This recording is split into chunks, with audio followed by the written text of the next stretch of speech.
ফেব্রুয়ারির এই কনকনে ঠান্ডায় তোমাদের জন্য একটা সামার ব্লগ নিয়ে আসলাম। ডেনমার্কে February is the coldest month. সেদিন আমার ডে অফ ছিল and I had a plan to go Helsingor. So Helsingor যেতে আমাদের প্রায় 1.5 ঘন্টার মতো সময় লেগেছে রিজিওনাল ট্রেনে। এলসেনগড় স্টেশন থেকে জাস্ট 2টা স্টপেজ পরেই হচ্ছে ওয়াকিং স্ট্রিট, অ্যান্ড দেন বিচে যাওয়ার জন্য আমাদের এই রুটটা দিয়ে হেঁটে যেতে হবে। তো ফার্স্টে আমি হচ্ছে এখান থেকে কিছু স্টোরস ভিজিট করছিলাম, অ্যান্ড ওদের কালেকশনস ছিল হচ্ছে সামারের ইয়ার এন্ড সেল। বলতে গেলে আমি সামারের লাস্টের দিকে হচ্ছে তখন গিয়েছিলাম। সো ওইখানের কালেকশনগুলোর মধ্যে সবগুলোতে অফার্স চলছিল, বাট অফার্স হলেও that was too expensive. And walking স্ট্রিটে হাঁটতে হাঁটতে চলে আসছি সি সাইডে। সি সাইডে আসার পর আমার বেশ ভালো লাগছিল। I love sea. আমার সমুদ্র অনেক পছন্দ। আমি সমুদ্রের কাছে গেলে পা ভেজাবো, এটা আমার ভীষণ ভালো লাগে। সো সেই দিনটাও এমন করেছি, আমি পা ভিজিয়েছি। তারপরে আমরা আবার রওনা দিই, কারণ আমাদের অনেক টাইম লাগবে এলসেনগড় থেকে কোপেনহেগেন আসতে।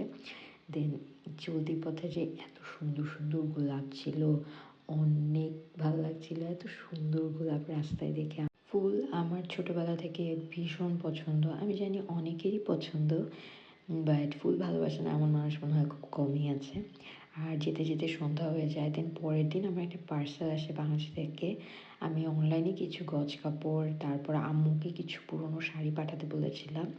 সো ওইগুলা, বাট আম্মু আব্বু দুজনে মিলে অনেক সুন্দর করে প্যাকিং করে জিনিসগুলো দিয়েছিল, আমাকে ভিডিও কলে দেখিয়েছিল।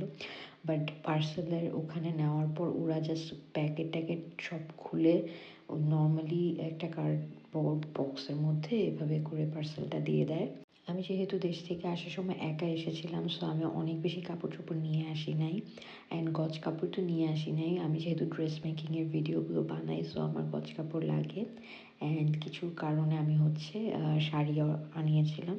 নর্মালি আমি শাড়ি খুব একটা পরি না, তবে এখানে বেশিরভাগ ছিল অনলাইন থেকে কেনা কিছু গজ কাপড়, শাড়ি আর আম্মুর পাঠানো পুরনো কিছু শাড়ি।